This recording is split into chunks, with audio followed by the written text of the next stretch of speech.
Ladies and gentlemen, honoured guests, thank you so much for coming on our special day, the opening of Maritime House. We've only had 3 years to plan for this, so springing and opening sort of 2 weeks ago, I said, real apologies for that. You must have really wanted to be here, and we really want you here as well. So thanks for juggling your diaries to be here. Is there any chance we can turn this music off? So as you can see, come on, Jonathan, sorry. As you can see, we've survived the recession. And I hope that doesn't sound arrogant in any way. That is the very last impression I want to convey to you. We are emerging from a long and deep recession. And this building is a testament to the hard-working men and women, the drivers and staff who drive Maritime forward. It's a real privilege to lead this great company, and I'm humbled by the dedication of our people and feel an enormous sense of responsibility to ensure our continued survival and success. Page 2. As they say on X Factor, it's been an incredible journey, and many of you here today have shared this journey with us. So many people say, I must be incredibly proud of the company. And I am. Yet pride is not a sentiment or emotion that we use or feel very often. As a rule, we have one eye on today and another on tomorrow. But today is one of those occasions when it is appropriate to reflect on how far we've come. My story begins a long time ago, 1924 in fact, and I'm extremely proud to share it with you here today. So let me indulge in the past for a minute and take you there. On your arrival, you will have feasted your eyes on some of my father's vintage lorries. He's got more than that. Drives my mother around the bend with them. His pride and joy. One of the lorries, the first one as he drove in, was in fact bought by my great-grandfather, William George, in 1924, a week before he passed away. The lorry was taxed on the day of his funeral, and he would have been delighted that we didn't suffer any downtime. It's okay to laugh. My great-grandfather, who would have celebrated 90 years in business this year, had 3 sons, 2 of which died, leaving my grandfather, George Selwyn, there was a George thing going on in the family at the time, as the man to continue the business. He purchased 2 brand new trucks just before the outbreak of the Second World War, having waited 6 years for them to be delivered new from the factory. We now have to wait 12 weeks. How times have changed. George Selwyn, my grandfather, had 3 sons. My father, Tommy, who's here with us today, was the youngest. And my father served as a lorry driver for a South Wales-based transport company called Russell Davies. It was subsequently sold and renamed P&O Roadways. Hold that thought. He then left to take over my grandfather's business in 1962. South Wales in business terms is a land of extremes, with famines outstripping the feasts. And my father worked tirelessly to make T.D. Williams one of the most successful companies in the area, and it continues today. I was very proud to be the oldest son of a haulage contractor. My friends were the sons of miners and shopkeepers, and I fully expected to succeed in one day. As you can see, there's only 19 years between us, and I was living in a house near the depot, pretty village, on the side of a mountain. I was happy. I felt blessed, and I thought I was my father's favourite son.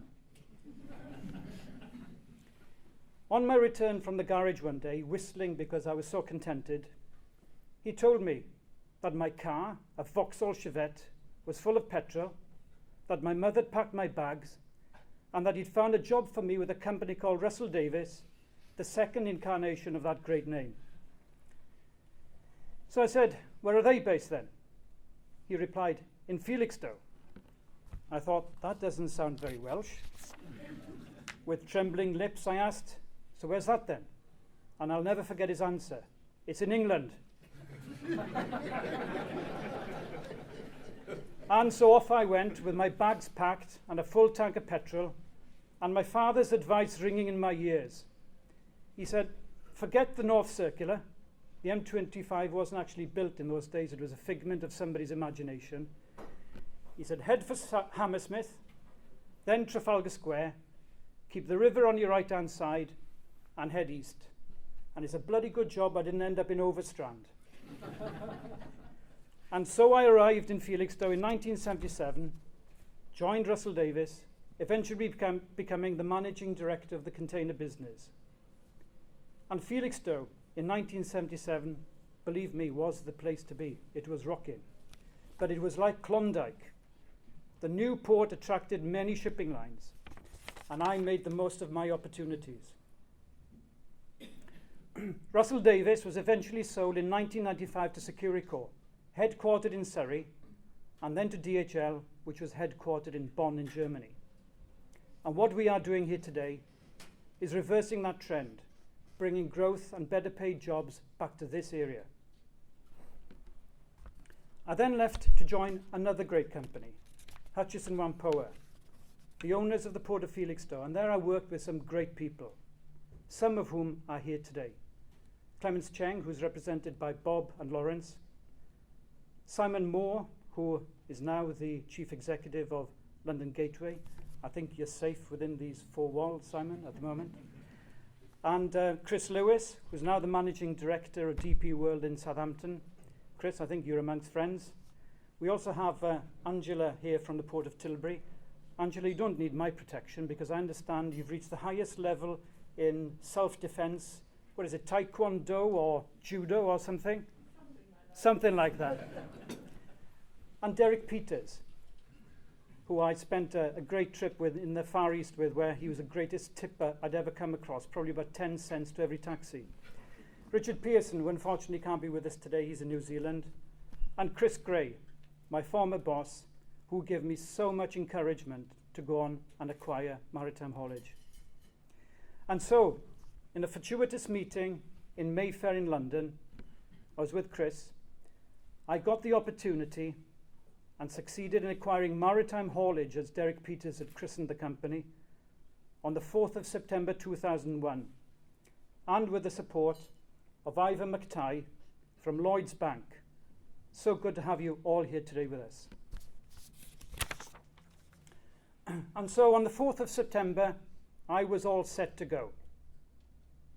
7 days later, on September the 11th, 5 aeroplanes went missing in American airspace, and the world held its breath. I was 43, and had waited all this time to achieve my ambition of emulating my father. I thought the world was going to descend into chaos, an oil crisis, a trade war, or much worse. My wife Sheila and my 2 sons Alex and Tom also held their breaths. But in the face of this appalling tragedy, trade boomed and Maritime benefited. This boom continued unabated until I sat down with a journalist in September 2007, and in this interview I stated with enormous authority and gravity that I couldn't see anything on the horizon that would halt this boom.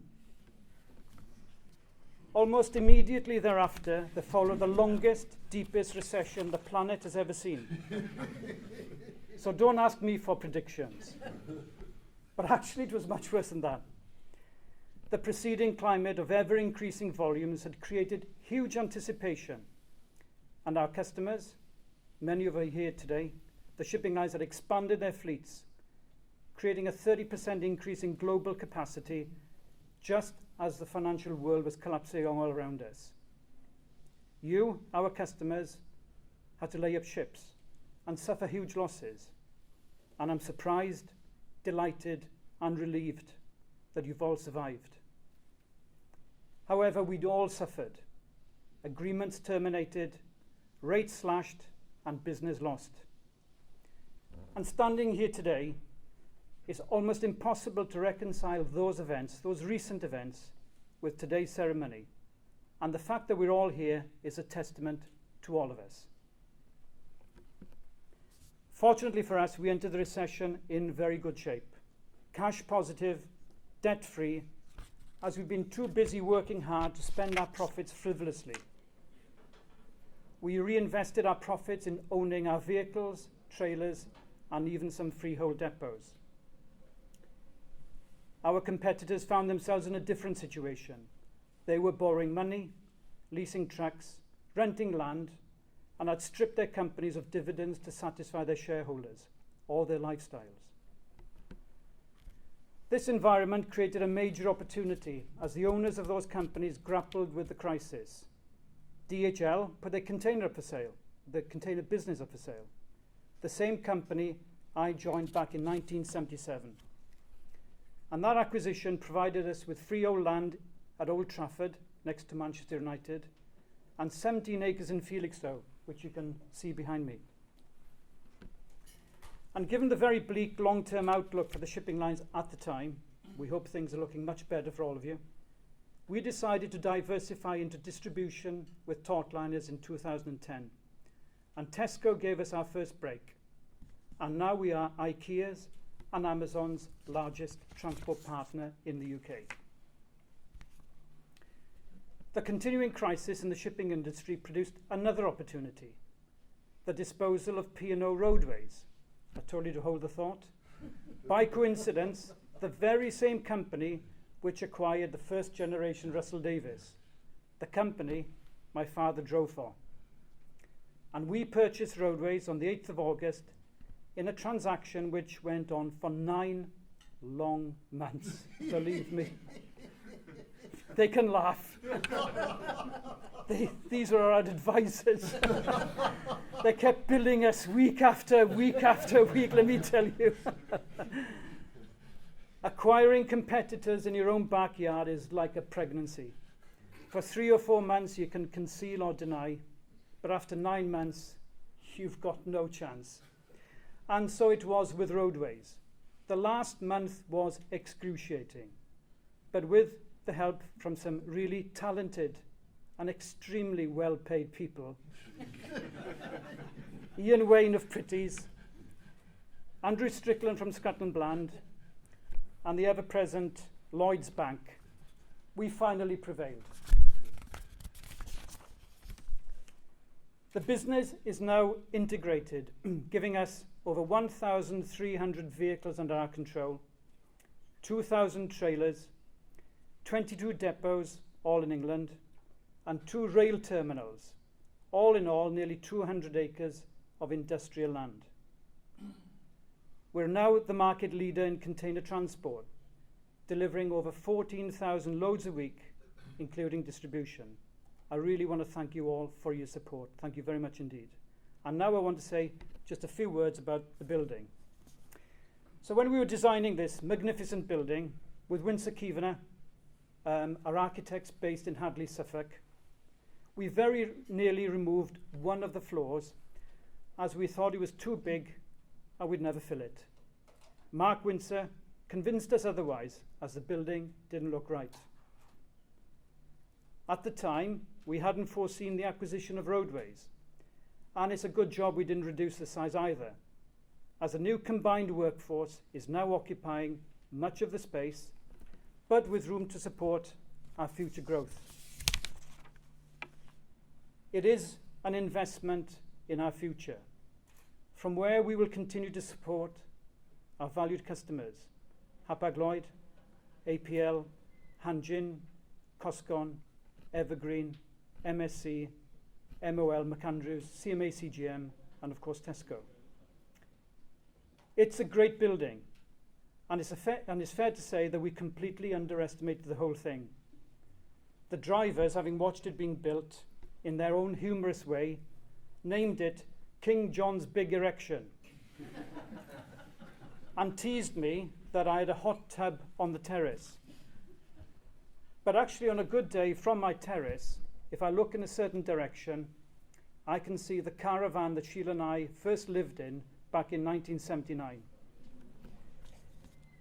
The responsibility for this project fell to a small number of people who put their hearts and souls into it and placed their lives on hold until it was done. These few were supported by some outstanding people.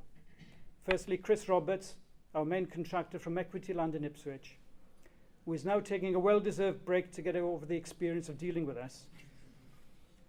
And Kevin Diath of Castons, who reassured us, held our hands, and gave us a lot of confidence as we went through the project. And Mark Windsor and his practice in Hadley for an outstanding design. Our thanks to you all. The few from Maritime who pulled it together, and I can't count myself amongst them, because I would often leave the meetings pretending to take urgent phone calls like this, because I was getting exasperated talking about taps and tiles and fabrics and so on. These few are Alan McNichol, my Group Finance Director, Andrew McNabb, Marketing Director and Chief Cook and Bottle Washer, and Martin Brewster, who is now on first name terms with all the staff of the Fludgers. Also my good neighbour Dan, who in April 2012 rudely interrupted me reading the Sunday Times on a Sunday afternoon to tell me that my house was actually on fire. And he then proceeded to save the house by clambering over the top. You've got a special place in our lives, Dan. And of course, my wife Sheila, who I interviewed, and she was successful. And I appointed her back in the summer of last year to take responsibility for the interiors. I've got to say, she's never disappointed me. She has smashed or ignored every budget I've ever set her. And Maritime House is no exception. But seriously, with the help of my brother-in-law, Ash Collier, who's here today, we were able to source so many of the materials at the right price. It allowed us to finish off the building in the way we wanted to. With the finishes, we again selected real professionals. Nick Flatley from Yorkshire Design Associates in Harrogate, thanks for coming down. Martin Holliday of Chiselwood from Lincoln. And Liang Fang of Coscon, believe it or not, who set up our meetings in Xiamen in China, where we bought the marble and the blue granite floor that you see, and arranged the shipment from Xiamen to Felixstowe. And of course, Pavel and Daniel of Lazvit in Prague, in the Czech Republic, who created our beautiful glass sculpture. My grateful thanks to you all, our customers, the port owners, our professional advisors, suppliers, and the Maritime team. I'd now like Kevin Diath to come forward and receive a token of our appreciation. And Ivor McTighe. And Andrew Strickland. Good. I don't know what you're going to do with it. Yeah. Sorry, of course. And again, please. Thank you. Thank you. Thank you. Ivor. Not Ivor the engine, Ivor the lorry driver. Okay. Pleasure. Okay, that's great. Here we go. And again, please. Thank you. Ian Wayne. And Andrew Strickland, you want to come behind? Former Q. Pleasure. Oh my goodness. Oh, I couldn't wish for a better gift. That's wonderful. That's really wonderful. Andrew. Oh, That's Andrew. Oh, that's very kind. Oh, heavens above. That's most kind, John. That's got your name on it. Oh, that's wonderful, John. Absolutely wonderful. Bloody dropped it. That's absolutely incredible. Really is. That is brilliant. Ian. That's perfect. Here we go. And again, please. That's great. Thank you. Oh, wonderful. Thank you so much. And Ash Collier.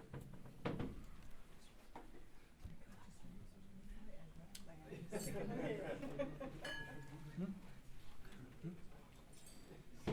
surprise.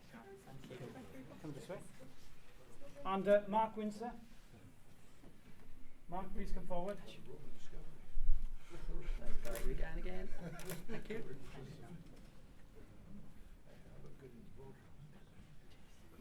I going to be able to carry this? Andrew, give them the truck. You're going to hold it together. Can I have a truck to take it home? Thank you. That's perfect. Here we go. And again, please. That's great. Thank you. Thank you. Finally, there was only one candidate I wanted to officially open the building, and he doesn't know he's doing it, and it's my father, Tommy.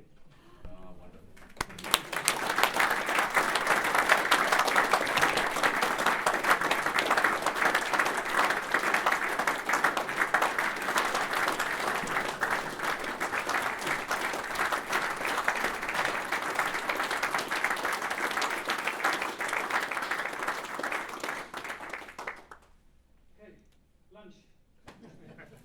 Thank you.